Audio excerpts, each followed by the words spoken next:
You are now listening to the iWalter Show. Real talk about nothing. Faster than a speeding bullet, more powerful than a locomotive, able to leap tall buildings in a single bound. Look, up in the sky. It's a bird brain. It's a plane. It's iWalter. Yes, it's iWalter, strange visitor from another planet who came to Earth with powers and abilities far beyond those of mortal men.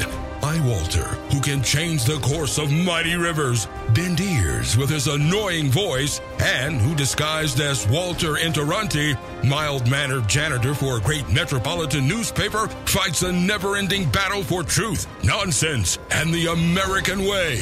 And now, another exciting episode in the adventures of iWalter.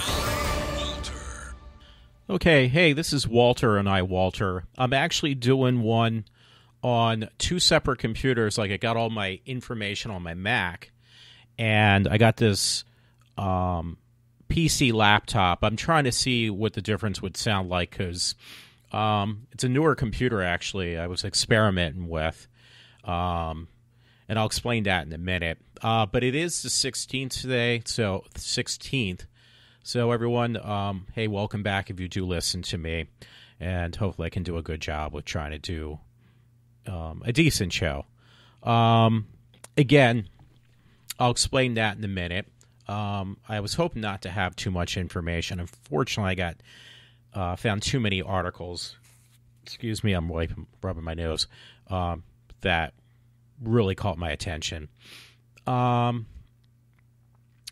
so I had yesterday I had to go to a funeral for my neighbor next door, and I felt really bad. The man was a really nice man. He was very knowledgeable also on computers, and, I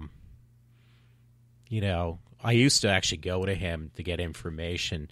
So we had it at Visitation Church, his viewing, and mass afterwards, which was kind of nice. I just felt really bad for the family and stuff. They're very good people.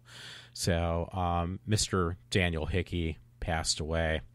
I don't know if it was, I would assume that he was actually, wait a minute, he had cancer.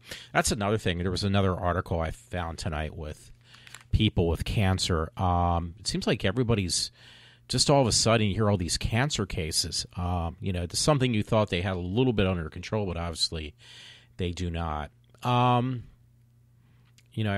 kind of lost what I was going to mention, but I feel bad for him. And again, it just seems like it's happening more and more now with people.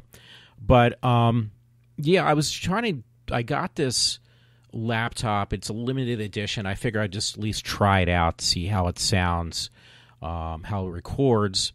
It's a PC laptop, which I haven't used a PC laptop in a long time, but this was I figured I'll just try it out. If not, I'll just return it. Do at least my review on this machine. It's from HP, which years ago I worked for Intel. And I had not directly, I was a sales rep, and we had to kind of, push things that were Intel based.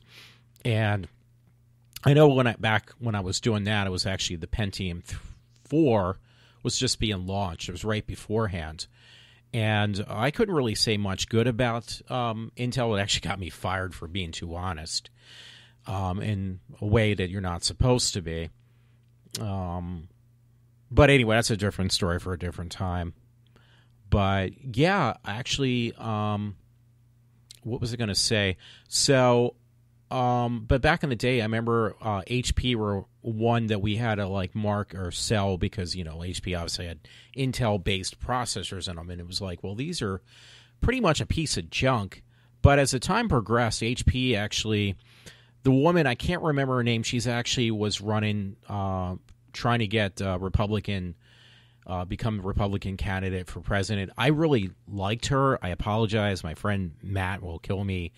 I mean, you don't know. It's like, yeah, trust me, my memory is very short term, obviously, for everything. Even important things like that. Who's going to be running on the president elect. I really didn't want to do this but I'm running on a PC laptop, an HP that's limited edition, all Star Wars souped out. It's very cool looking, but I wanted to kind of get my feel on what I thought about it. So let me see. HP.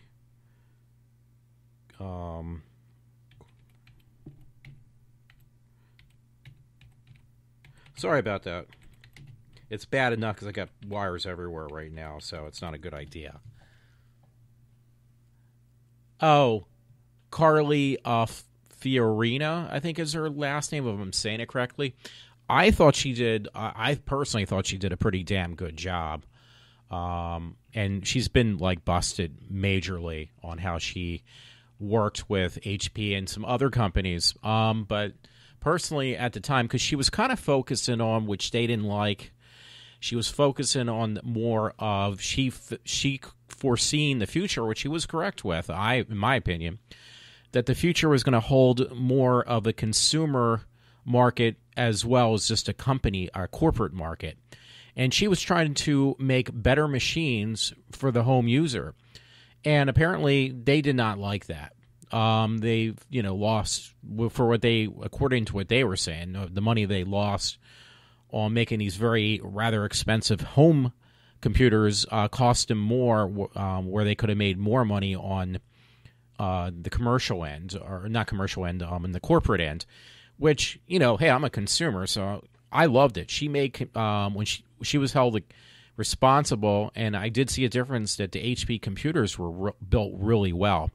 Now, since then, they made them much cheaper, but they didn't really cheapen the price. They just cheapened the way they made the computers. And, I'll still stick, if I'm going to buy a PC, any type of PC, I'll buy HP every time, just because I still kind of stand behind them. I try to, at least, because it's HP compact.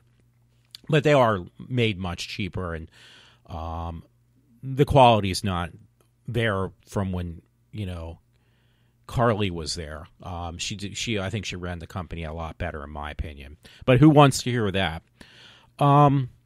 So anyway, yeah, there was this thing they've been pushing it. And it was like, okay, it would be cool if I decide to keep it, which I don't know. Just for collector's reasons. It won't mean anything right now, but probably from 10 years from now, if you can hold on to it. And, because a lot of things, for some reason, with Star Wars, the value seems to just go up. Sorry, I'm rubbing my eyes now. I've noticed that. So it was like, yeah, so let me experiment, get one that's, costs not too much. Because if you buy it brand new and you buy it from HP, I get a corporate discount from my job. It's not going to cut off that much. You're talking about $670 to $700 and up. And it was like, well, I just want to kind of, I'm always interested in new technology and trying it out. And, you always have that return policy thing. So I bought it from somebody who obviously got it and they weren't too pleased with it. And I figured, well, you know what? I'll experiment, around with it, full round. And I was kind of impressed when I first got it. The Star Wars thing is very nice. It's got Star Wars themes through and through on the machinery itself, the laptop, on the top, on the bottom, on the screensavers, anything Star Wars, any links are all incorporated. It's like pure Star Wars. So, hey, it's a good collector's item. They marketed it pretty well. They just kind of overcharged most people if you buy it brand new, which are not that old. They only put them out just a few months before the movie came out. So, and it appeals to all the films and all the, Disney-owned cartoons that have been on recently. That's all incorporated into this laptop. So, it's not a bad machine, because the low-end machine of these HPs come with 6 gigs of DDR3, Intel Core 5 or Core 7. Now, that was the thing. I did a lot of research before I'd even try to physically kind of tear one apart and look at it, see if it's worth what they're charging you or whatever. So I'm not going to physically tear it apart. I'm going to do the, experiment with what it has to offer for a consumer. And honestly, it's not bad. It's made fairly cheap. Again, HP has really cheapened out their stuff. The most impressive thing I found right away, besides the aesthetics of the outside, was the weight. It's a 15-inch laptop, and it's not bad. It's actually really pretty damn fast. It's running Intel graphics, which years ago I couldn't stand it. I can't remember the number. I'm not going to just, mess it up right now. But the graphics from Intel actually are not that bad. They're actually competing against the low-end NVIDIA graphics chips, GPUs, which is very impressive. It's not going to do like serious gaming, but for a casual gamer, video gamer, basic, medium resolution, not extremely got to be perfect resolution for a laptop, the Intel graphics are good. The other thing is, for once, the iCore 5 and the 7, there is very little difference. Your percentage of what I could read on certain articles, the percentage of boost in speed for the extra money was very small. I think it was like about 1 or 2%, maybe a little higher, give or take what you're doing. But it wasn't even worth the money, even to try to see, okay, what's the i7? So if I was going to tell somebody, hey, you want to buy one of these because you're a collector of Star Wars, you could get away if you're buying for strictly collector's reasons, are going to use it for practical use. The i5 with the Intel-based processor and the 6 gigs of RAM are plenty for anybody who just wants to use it for basic stuff. That's number one. The other problem was I read people complaining about they buy the high-end machines, which go over to over $1,000, and they have the NVIDIA chipset. Well, the problem is, though, it's still running the Intel on your desktop. It's running NVIDIA for the games, but it actually added more weight to your computer, for number one. And number two, you're also increasing not only the weight, you're also increasing the heat, and you're actually taking a dive in performance.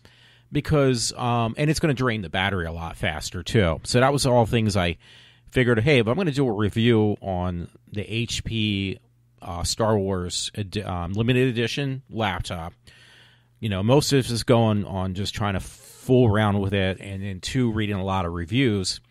The problems that people ran into with the higher-end one, you're paying more money.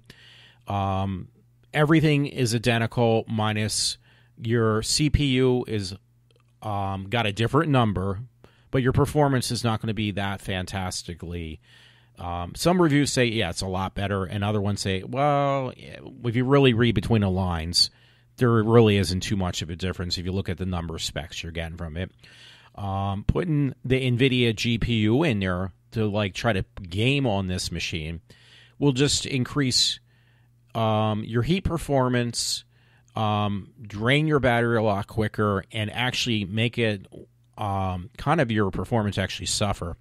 Now, another complaint was it does have a 1 terabyte hard drive. They actually have one with 1 terabyte and another unit with 2 terabytes. But, most of the laptops I've owned, I've increased the laptops, upgraded them myself or had somebody else do them for me. I upgraded the hard drives to 1 terabyte. So you don't need more than 1 terabyte for a laptop. Unless you're going to use it as your home computer, then yeah, maybe you 1 to 2 terabytes.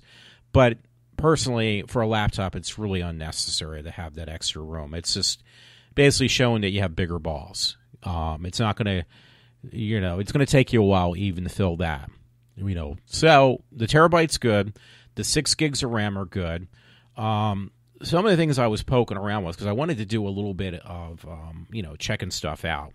And I'm running on this particular show before I decide what I'm going to do. This particular show is running right now on this PC because laptop, the Star Wars one, because I want to see, hey, what is the difference on performance on using Windows 10 or using Mac OS 10 to do a podcast. So I will find out after tonight. One thing that was kind of impressive, I was actually not surprised. I knew Microsoft, for one thing, was doing the number game, which they were. I read a couple articles that said after OS 10, which is the one out right now, they will no longer make any other Windows by name. They will always be called, at this point and further on, Windows 10.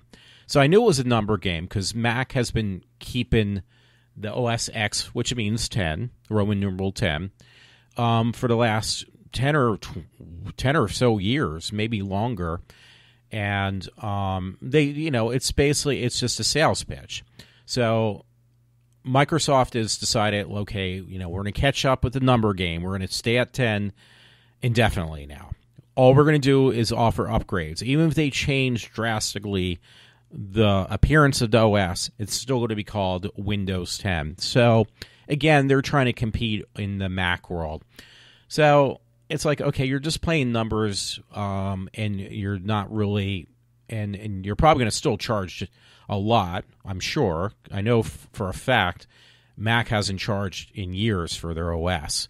So, I don't know how, they're only going to hurt themselves because people are eventually going to say, well, wait a minute, I continue to buy Windows OS 10, and it's been that way for, if they're going to continue to keep it that way, people are going to say, well, the thing that gets people out to buy something is because they changed the name. They don't really change the OS that drastically. I mean, there was a big change when you look at Windows 3.1, 3.0, 2.0, I'm going backwards, or go forward, 95, 98, ME, and XP, and 2000. There was some pretty big changes within the OS itself, really big major changes on top and underneath the hood, so to speak.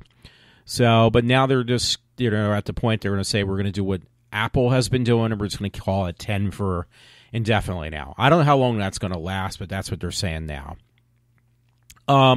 There was some tweaks from when OS 10 came out. I'm calling it OS 10, but Windows 10.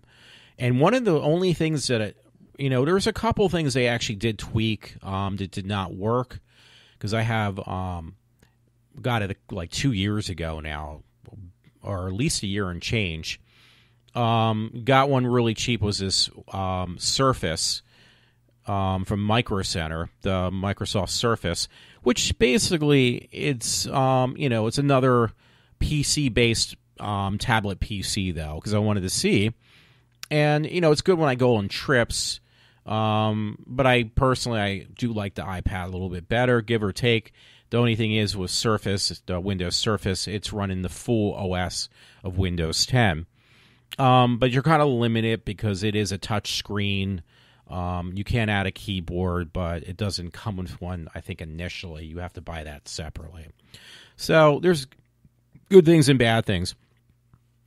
But the thing was, the one thing that was impressive from when I first experiment with Windows 10 a few times, Windows 8 was okay. It wasn't that great. It wasn't really necessary. 8.1 was definitely an improvement. 10 was just like masked fixes, nothing major that I could see. But now that they're tweaking 10 and they're actually making fixes in the correct stance, add in a few things that weren't there before. It's not that bad. I would say, I wouldn't compare it necessarily to Mac because I still like Mac preferably. But Windows did add one thing that was kind of neat. They kind of tried to, and they actually made it better, is they put something similar to Mac's OS on Windows, by the way, because I'm sorry, I'm probably not making myself very clear. Because a lot of times I'll go back and listen to my show and it's like, wait a minute. I'm like not only talking in circles, but I'm actually talking in different directions. And that makes it kind of difficult for somebody who might be actually listening to my show. So one thing they added was something on Windows 10 that I didn't see before, that is equivalent to Siri, but it's built into your startup bar or your bottom of your screen on your OS for Windows. I'm looking at it right now, and like on this particular laptop, it's got a built-in mic and a built-in camera because it's a laptop, and you just push the button and you ask it anything, like anything you're looking for, and it will find it on the internet. And it's actually almost, well, it's a lot more accurate than Siri has ever been for me. Siri has actually made some major mistakes, or, you hear that, I don't understand you. Can you repeat the question, or something stupid like that? No, actually, this one's almost perfect. So that was one thing I was kind of impressed with Windows 10. They actually put something that they stole from, in my opinion, they stole from the Mac OS, which was something equivalent to Siri, and they actually made it better. So I was kind of shocked. How they did that, I don't know, but they definitely did a good job. And again, it's right next to your start bar.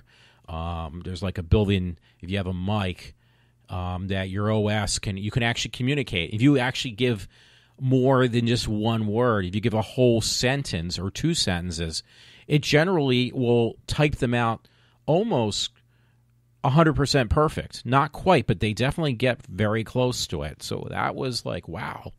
I've never seen that before, at least from Mac. So that was one thing that Windows actually, I got to tip my hat for that. But anyway, if you're interested in the Star Wars limited edition HP laptops, they are made kind of flimsy, but they do come right for the cheapest one. I paid like $300 less, and I got like, okay, well, I'm going to pay this in one of these monthly installments, no interest, and where it costs like a couple bucks, and then when I get my tax return, I'll just take a little bit of that, and just, if I decide to keep it, I'll pay it off with that. But the low end model comes with 1 terabyte hard drive, 6 gigs of RAM, and a very nice looking screen, very fancy looking. So if you're into Star Wars, you got a collector's item here that my guess it probably will go up. Enough people are either going to like it or dislike it, but overall it's going to be a collector's item is my guess. There's a few things you can collect from Star Wars, toys or other gadgets and stuff, and they will probably most likely go up in value. I think this would be one of them is my guess. So that being said, though, your base rate is, like I said, for $700. You're getting a lot for your money. People are complaining the hard drive's too slow. It's, I think, a 5400 RPM, which some upgrade it to solid state. You can upgrade the RAM, though, on a laptop. That's very impressive.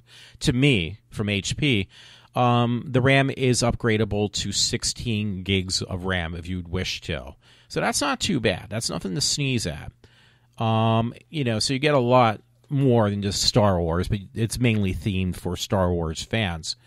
So anyway, and it's DDR3, which is not bad. It's got the newest, Intel i5 and i7 chipsets. There's not much of a difference. They're both dual core. The 5 and the 6 are both dual core with hyper-threading turned on. So there's really not much of a difference. The only slight difference is probably your GPU, which is Intel also, that's on the chip itself. It's both. It's called an IPU actually. It's a GPU/CPU all in one.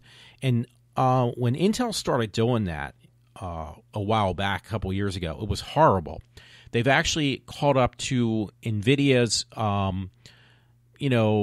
quality of graphics for 3D atmospheres, video, audio, whatever. Actually, it's mainly video, so I don't want to go any farther than that. My eyes are really burning, so I apologize. So my head's going to be twerking around. But yeah, it's a nice system. Again, it's very light. It weighs less than 5 pounds. It weighs like 4.5 pounds. But if you pick it up, it's like feels lighter than that. It feels like a feather. Literally, it feels like a feather. It doesn't even feel like it's 4 pounds. So the only thing is upgrading, unless you really know what you're doing, I would say take it to a professional, get it upgraded. Watched a video on YouTube today, and it is not easy to take apart and to upgrade. So it's somebody who's got to be, very familiar with taking computers apart, and especially laptops. It's not for your average Joe Schmo to take apart, to even do a simple upgrade as far as hard drive upgrade or RAM, because you would end up breaking it. So, pay the extra money, go to Best Buy, get the Geek Squad to do it, go to Micro Center, or just, send it back or go to your local computer shop where, they'll take responsibility if they break it. Because it would be, you could probably break it pretty easily. It's not made that strong. So, and I probably recommend for something that's not made too well, I would probably recommend for people who are buying it and going to use it, not just be a collector's item, definitely invest into an extended warranty of some sort. You probably will get your money back because it looks very, not very, it'd be something that would probably, if you dropped it even lightly, it would probably break. It'd probably shatter the case because it's very thin plastic, very flimsy. So you're not losing any money by doing that. So anyway, wanted to mention that. Want to do a little bit on that. And I feel really bad. I felt sorry for my next door neighbor. Good man, passed away. But unfortunately, he actually had cancer, and I got a couple stories in my mix on cancer. But before I go there, I got some stories I just want to get out of the way because they're actually bugging out my eyes. One was actually kind of funny. I don't know where I found it. I think I had taken it off somebody else's web link on Facebook, and it's funny. It's these little videos where they get people dressed up as monsters.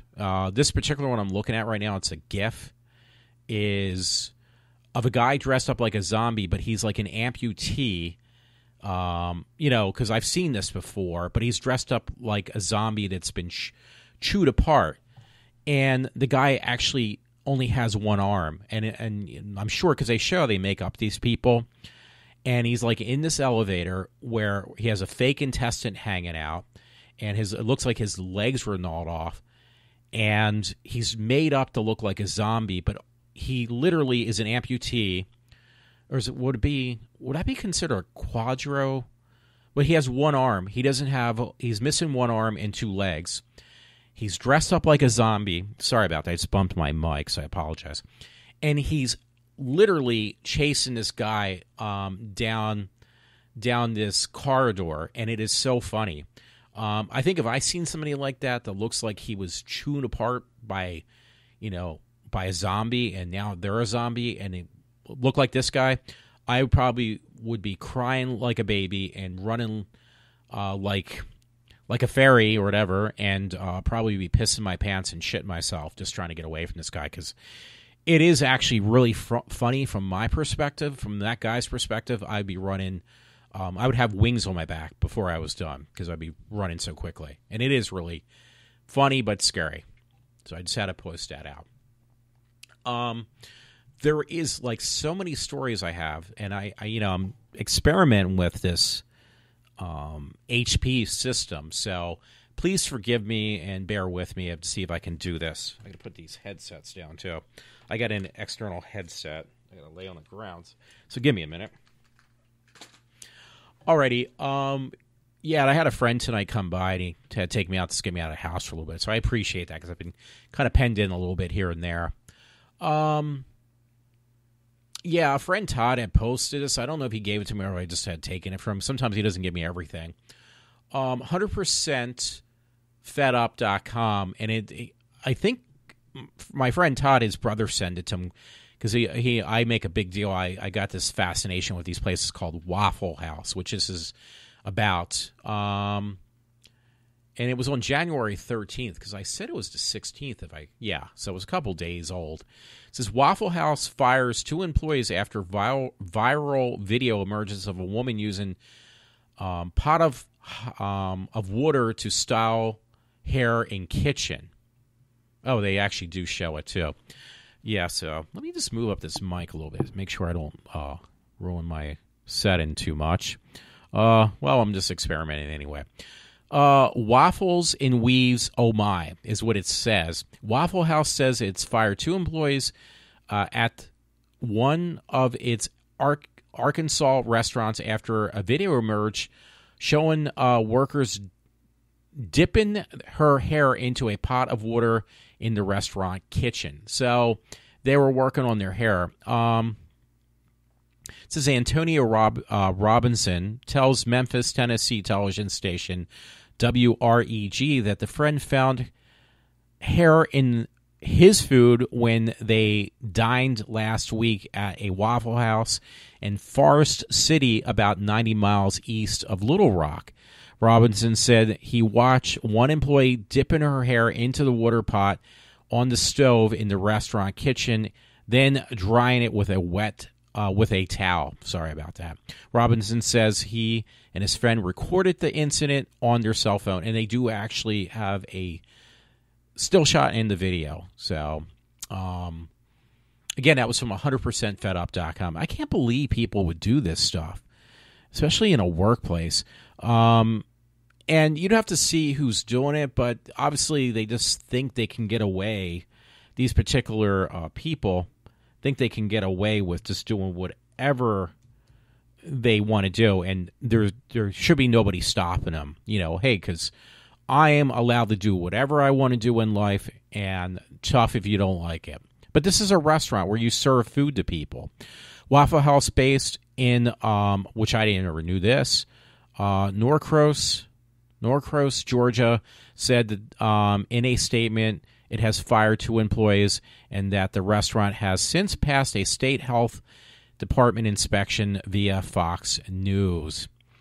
So, yeah, that is actually pretty disturbing that people would actually think, okay, we can just basically groom ourselves in the same areas that people eat, that we serve food from. So that's really bad. And again, it's just our culture now, the culture we live in, the society we live in. This is the kind of people we deal with on a daily basis, and it's gotten progressively worse. Anyway, just to get this kind of through as quickly as possible, this was a January 14th story, New York Post, from Todd. Senior gets probation for planning to hump a horse. This was in Phoenix. A Pennsylvania man who traveled to Arizona to have sex with a horse before being nabbed by undercover police was sentenced on Thursday to 18 months of supervised probation, court officials said. Now, the man who was being arrested, now get this, Michael Crawford, is 69, and he pleaded guilty. It said in November, to one count of conspiracy to commit bestiality under the deal with prosecutors after his arrest by sheriff detectives at a horse trailer in Tolson, 12 miles west of downtown Phoenix. There's a little more, but you know what? I'm just, I'm experimenting with this other computer, see how it sounds. But yeah, there's more to the story if you're interested in the New York Post, and it was dated again on January 14th. This one was kind of interesting. Not surprising, I'll say that. Todd sent this to me, PIX11. Powerball reimbursement fund appears on GoFundMe. We've exhausted our funds. So the girl is really cute. It's a girl. She made this video, actually, and she set up a GoFundMe page, which was taken down since people got really pissed off. She actually made a couple $100 beforehand, but she does this video. She's an African-American girl. She was actually really, really hot. I'll say that much. But she, let me just read a little bit of it. New York, a GoFundMe page for a woman named Cinnamon Nicole, who says she spent everything on Powerball tickets, is going viral after the aftermath of a record-breaking jackpot, but it may be too good to be true. The Memphis mom says she blew all of her money on an unsuccessful attempt to win the $1.6 billion, according to GoFundMe page description. Now, there's this part in really large letter, and so I'll read that and let it go at that. Please help me. Okay, this is what she actually said. It says she raised $510. So that's pretty impressive. Now, the thing was, she was only asking for $1 here or there. She shouldn't be asking for anything. But this is what she wrote. Please help me and my family as I've exhausted all my funds. We spent all our money on lottery tickets, expecting to win the $1.5 billion, and are now in dire need for cash.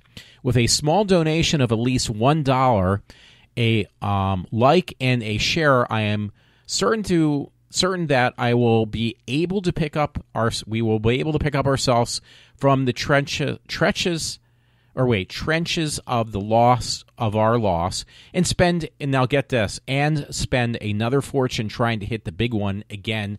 Exclamation point.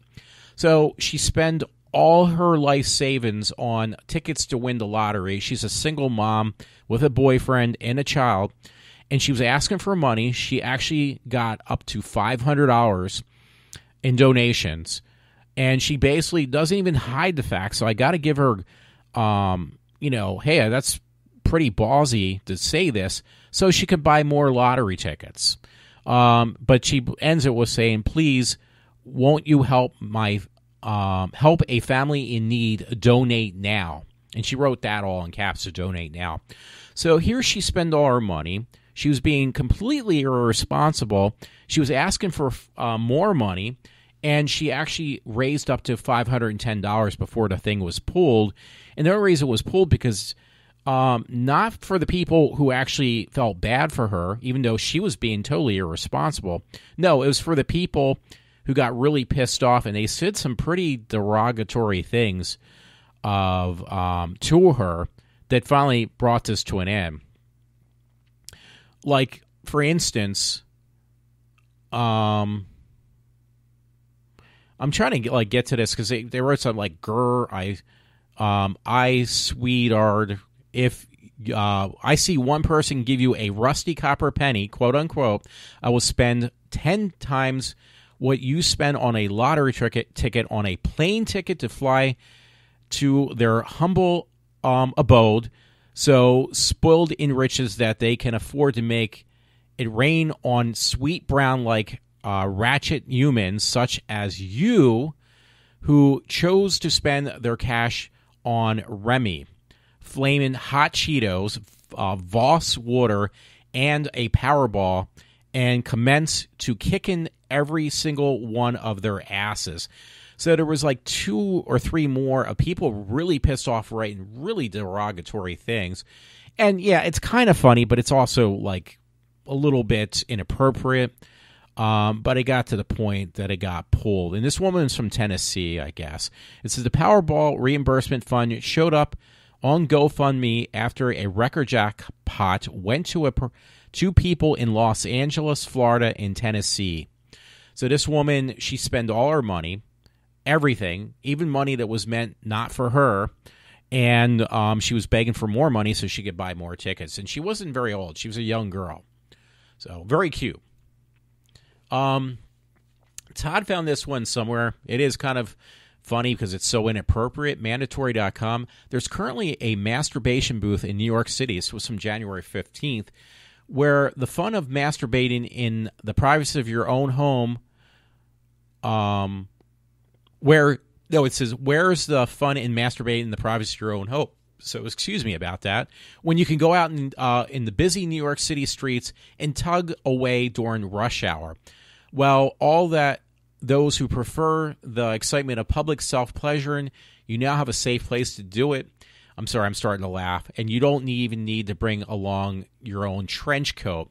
So what they did was, I'm just going to kind of cut to the chase because I don't know how this is going to sound on this laptop again.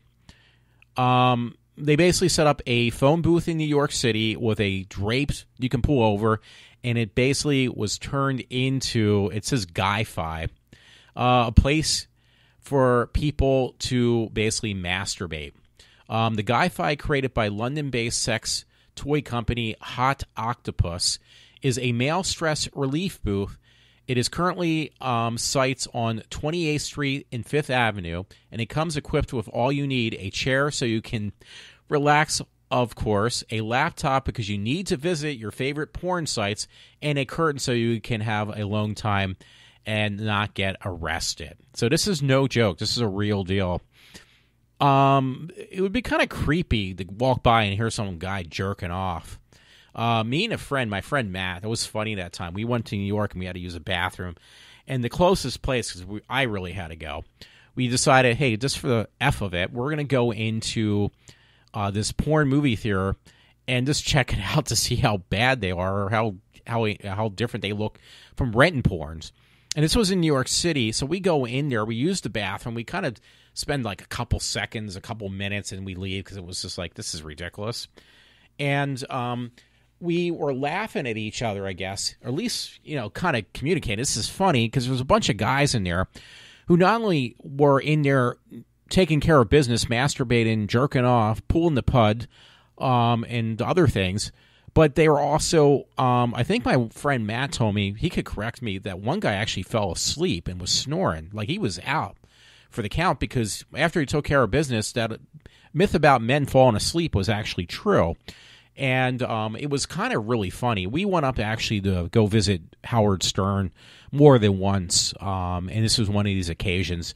This was like 20-some years ago, I guess, at this point almost. I don't know, but I think it is. So it was pretty funny.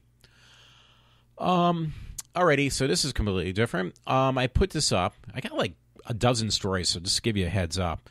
Possible details on how Spider-Man is introduced into Captain America Civil War, because there are a lot of changes in that movie, by the way.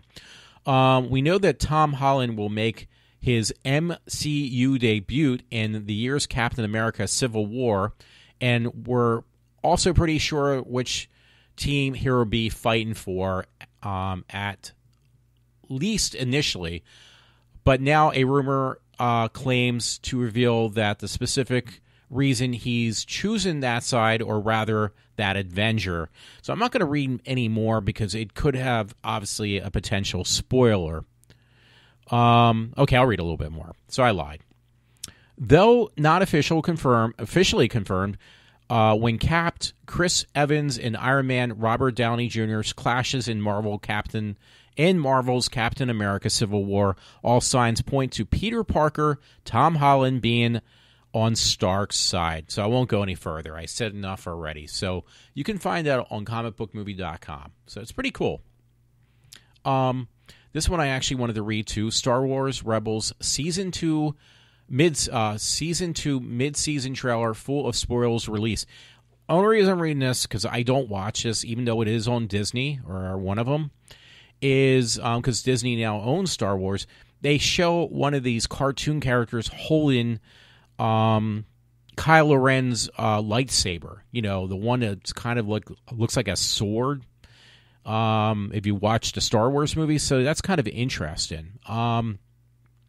There are some massive spoilers and teasers in the Star Wars Rebel mid-season trailer. The rest of the Season 2 will feature several shocking returns from Star Wars, The Clone Wars, a crossguard lightsaber, that's the thing I was talking about with Kylo Ren, and many more huge surprises. Do not watch or read further if you don't want any spoilers and want to watch completely fresh. But nothing in this trailer will do anything but get you incredibly hyped. But I'm not going to read anymore just to be safe on what I'm recording on, and because don't want to piss people off. I put this up, and I have no clue on most of the stuff I put up tonight, more so than normal. But this was in comicbookmovie.com, a different story, DC Legends of Tomorrow cast interview. Check out the new interview, features the cast of DC Legends of Tomorrow, the forthcoming superhero series from CW featuring Vandal Savage, Atom, Hawkman, Hawkgirl, White Canary, Rip Hunter, Firestorm, and Captain Cold, and Heatwave. So if you're interested in any of that stuff I just mentioned, you can find that on comicbookmovie.com. This was pretty funny because this is old school to me. It was bloodydisgusting.com, and no, it has nothing to do with horror movies. Horror games, yes. It's titled Doom Mode Takes the Fight to VL-426 and the Alien Exmorphis. So basically, somebody put a skin map, or whatever you want to call it, on top of the old legendary original Doom game, where you're actually fighting the characters from Alien, and it's the Alien theme placed on top. So I actually thought that was pretty cool. There's a video goes along with it. It's a little bit long-toothed and boring, but it actually looks pretty cool at the same time. Movie Pilot put something up, my next story, moviepilot.com, and it's kind of funny because I've seen this before, and it's titled Bruce Wayne Gets Snarky in New Batman vs. Superman TV Spot. Well, the big thing is that Bruce Wayne calls Clark Kent son, but he didn't mean it in that way. Like, he's like, basically, it's kind of insinuating that Ben Affleck's character is older than Superman. So that's what they refer to. But in this TV spot, when Bruce Wayne says to Clark Kent, son, warning, the following contains a high level of Batman-themed snark, as well as an extended version of that first meeting previously seen in the last Batman vs. Superman Dawn of Justice trailer. Proceed with whatever level of caution that suggests to you is wise. So it's a short story, but I'm not going to read it. This one is more heart-wrenching. From Fox29.com. A boy battling cancer just wants to be famous. And this is kind of heartwarming because this kid is dying, this poor little kid. Wesley R.I.A.P. People from around the world are helping to fulfill the final wish of an 8-year-old Rhode Island boy who is battling a rare type of cancer. And it kind of reminds myself, because me and my friend Matt had this discussion, and I'm hitting my chest, so I'm sorry about that, about, everybody wants to become famous, and this little boy wants to, but he doesn't have much time to get that fame, so they're kind of helping him out. So that part makes it heart-wrenching. Dorian Murray of Westerly has gone to Walt Disney World and has met with New England Patriots tight end Rob Groarski. But Dorian tells WPRI-TV the one thing he still wants to become is famous. Murray's family is trying to make his wish come true after learning the cancer he had since age 4 is no longer treatable. So, yeah, that is kind of hard to read. Thousands of people from France to Hong Kong have posted photos of themselves on the social media holding signs with the hashtag #DStrong after his family posted the slogan on Facebook and Twitter. So this little boy, I don't know, maybe it's like embedded in our mind just from our surroundings that we need to become famous. I guess it's from all the social media, too, as well as television and print, which most people don't read anymore. But it's kind of sad. Here's one that's been plastered everywhere, by the way. This is a different thing called comingsoon.net, and this is one of a plethora of sites now talking about a second Cloverfield film. So... oh, wow, I didn't know this. It said weekend box office is on here. It looked like Star Wars came in number 1 once again last weekend. I didn't know that. Did Bad Robot secretly film a Cloverfield sequel? So I'm not going to read this because there was like 5 different articles all showing stuff that there is going to be a second Cloverfield movie, that there was a follow-up movie from the original one.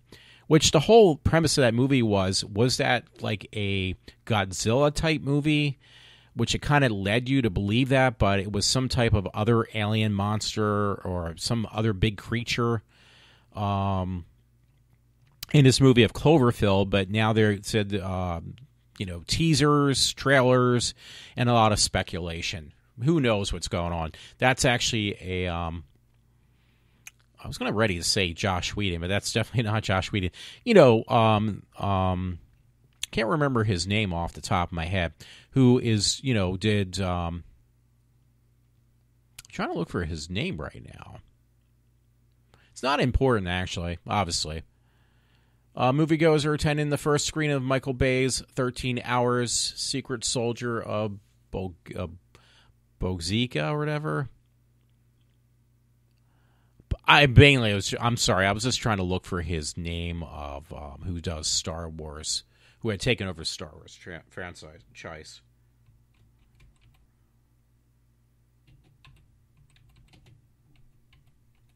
And I am doing that right now, so I apologize.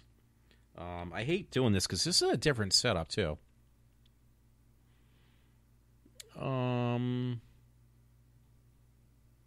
Okay, J.J. Abrams. That's what I was looking for, actually. Yeah, Cloverfield was done by J.J. Abrams, and it was his whole twist on things. Now, here is just a video. There's nothing for me to read. That's good for me.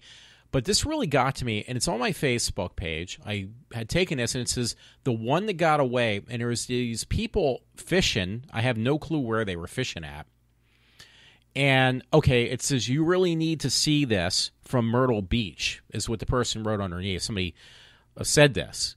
So they're fishing off their, off this, either looks like their porch or something like, or, some type of little thing. It's like off a stream or river. I'm not even kidding. They're fishing, and this guy and this woman, and she got one. She got like a decent-sized fish that got on her line, and when she was pulling it up, it looked like a good size, maybe like, I would say an 8-foot great white shark grabbed the fish and grabbed the line. So, I mean, yeah, I guess certain types of fish. Now, it looked like a great white. It could have been like maybe a thresher or another one, because certain sharks, I think, are saltwater. So I don't know if this is actually, was this around saltwater that they were fishing? Because only, freshwater fish obviously can't swim in saltwater and vice versa. But it definitely made me jump, because it's no joke. It's not made up. It really did happen. Somebody filmed it. They didn't expect this to happen.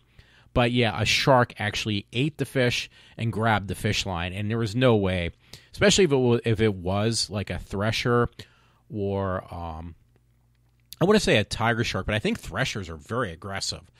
But this definitely was one aggressive fish. They should have just cut the line and let the damn thing go, but they were trying to wheel in this shark, and it was pretty strong, trust me, to say the least. So, yeah.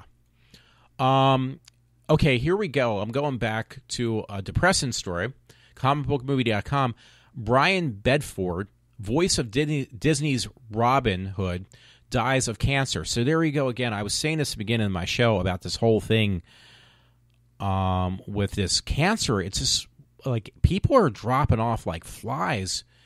And it's the cause of death is cancer, though. It says the disturbing trend of seeing beloved parts of generations of childhood and beyond dying of cancer unfortunately continues to roll as Brian Bedford, an actor of stage and screen, passed away late on Wednesday after 2 years of fighting cancer at the age of 80.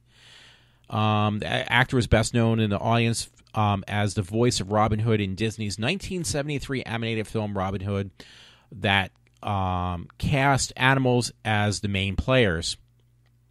Bedford was, however, a celebrated stage actor for nearly 60 years. He won a Tony Award for the Best Leading Actor in the play in 1971's The School for Wives, and received 6 more nominations in the category across his 40-year Broadway career. He's also won 6 Drama Desk Awards for his stage acting. Bedford is survived by... Oh, wait a minute. It says Bedford is survived by his husband, Tim McDonald, or Odelia. What a career. So I got to kind of reread that because I'm not misreading this. I'm being totally honest. I'm not being snarky or anything or trying to joke about this poor man. But it says Bedford is survived by his husband. So obviously he was gay, but he died of cancer. He didn't die of like AIDS or anything else. And that was actually posted the 15th, which was just yesterday. I heard this story from both my parents. So I told a friend he didn't hear about this. My one friend, Matt, I don't think he did, but I did tell him about it. And I found this article from the Morning Call, and it's actually worse than I thought it was going to be. It's about Walmart. Walmart to close, I thought it was 200 stores. No. Walmart's going to close 269 stores, none in the Lehigh Valley. New York, Walmart is closing 269 stores, once again, more than half of them in the U.S. Another big chunk, its challenge Brazilian market. No Lehigh Walmart stores are affected, according to the list of Walmart posted on its website as of Friday. The stores being shuttered account for a fraction of the company's 11,000 stores worldwide and less than 1% of its global revenue. So it does sound like a lot of stores, but they're indicating that even though they are closing a large chunk of stores, it really isn't that much. The stores being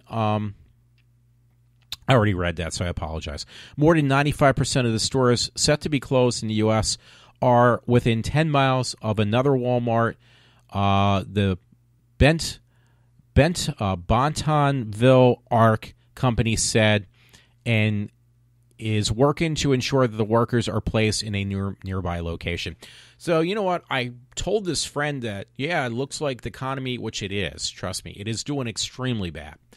But this story is just saying there was just too many Walmarts, so they're kind of condensing them down. So even though it is a large amount of stores, they will able to, it sounds like, because I won't read the whole thing. I got a couple more stories I want to finish out tonight because it's actually going on 5 o'clock. Will be able to absorb these stores that are being closed down that are smaller stores, is what I'm gathering. So, yeah, you can see this on the Morning Call, actually. So if you're interested, it was on the news, too. On a lighter note, there's another story I found on Facebook, and it's this girl. She's got Down syndrome. She's making a big name for herself. She's really cute, too. Madeline Stewart is one of the first models with Down syndrome to walk at New York FW. Fashion show, a fashion walk. So that was pretty neat. She's a really cute girl too. My worry is how much are they gonna, make a big deal out of this, and how long it's gonna last for this poor girl. I mean, hey, I'm glad it is now though. She's doing a rather good job. So hey, it's an incentive to say the least for other people who, or have Down syndrome. There's more than just being stereotyped. You can actually do more. Just because you have a disease, it's nice. It's definitely encouraging to see that it doesn't mean it's the end. Okay, this one I'm not going to read. I'm going on my next story, by the way. And it says cinemablend.com. New York Star Wars theory makes a strong case for Snoke's true identity. This is a ridiculous character in that new Star Wars movie that I couldn't stand. I personally would put this, it's supposed to be the main top head villain, but this character, to me, was just as bad, if not worse, on its appearance than that Boba Fett not Boba Fett, I'm sorry, that cartoonish character that everybody made fun of.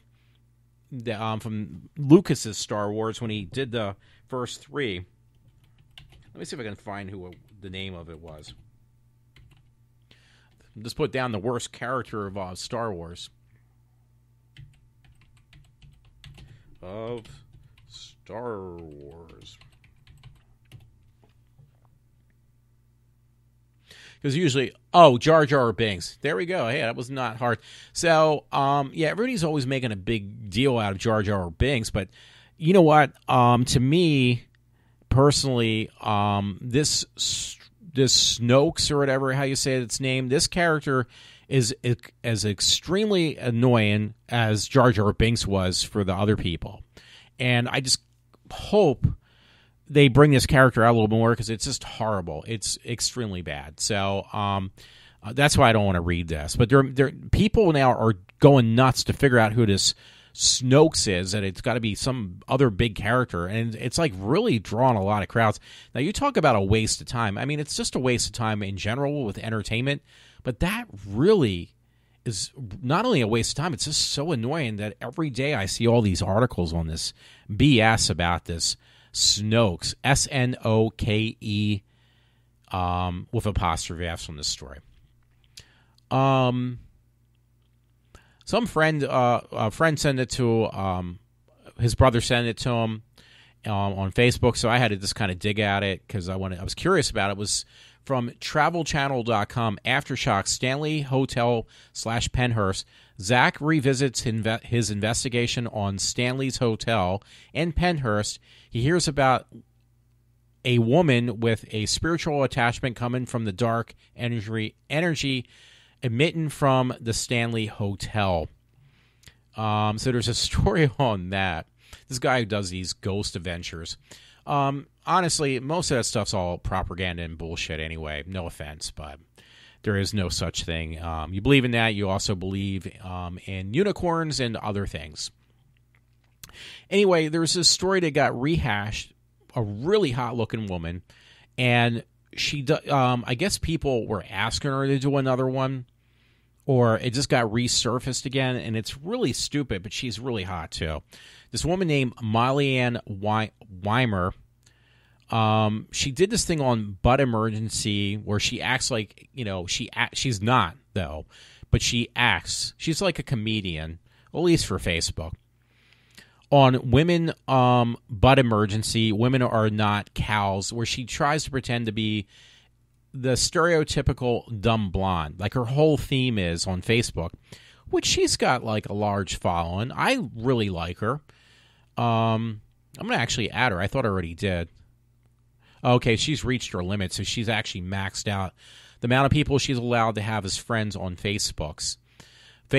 But yeah, her name's Molly Ann Weimer or something like that. Weimer. It's Wymer. I think she's really hot.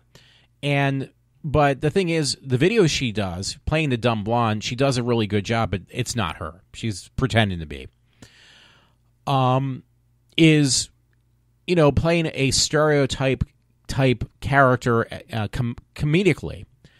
And the first time she did this one on getting a stick of butter and not being so stupid, she didn't realize that a stick of butter is not something you put on your ass because your jeans are too tight or that you can't breathe, that the butter is supposed to kind of make your ass feel better when you can't breathe through your extremely tight clothing. And she made a joke out of it. So somebody asked her, I guess, to do another one. So she, did a second one on that. And it was like, the first time it was annoying, but, it was forgivable because she is extremely, in my opinion, she is an extremely hot-looking woman. But the second time I saw this, that she did a follow-up, was like, hey, I love you, but it was extremely annoying to watch another one on that same parody that she did. The first time she actually had me fooled because I really thought she was some type of idiot. And it was like, wait a minute, this lady's just a comedian busted on people being stupid. And, hey, anytime anybody does that and, they do it convincingly, I got to give them a high five for that. But this beating a dead horse the second time, in my opinion. So anyway, I think I'm done for tonight. Again, I did this on an HP Star Wars Limited Edition laptop. Experiment in it. I'll get things, and then from my parents, I'm called the Return King because I also return them after I'm done doing my report on it. So this is going to be probably one of those things. Who knows? Unless, it depends on what my tax return is going to be, too. So anyway, I hope you enjoyed what I did tonight. Hopefully it sounds decent. I hope. Otherwise, I will shoot myself. No, I'd make everybody happy. No, seriously, I'm signing off for this Saturday at 5 o'clock in the morning. Thanks a lot if you are listening to me, by the way.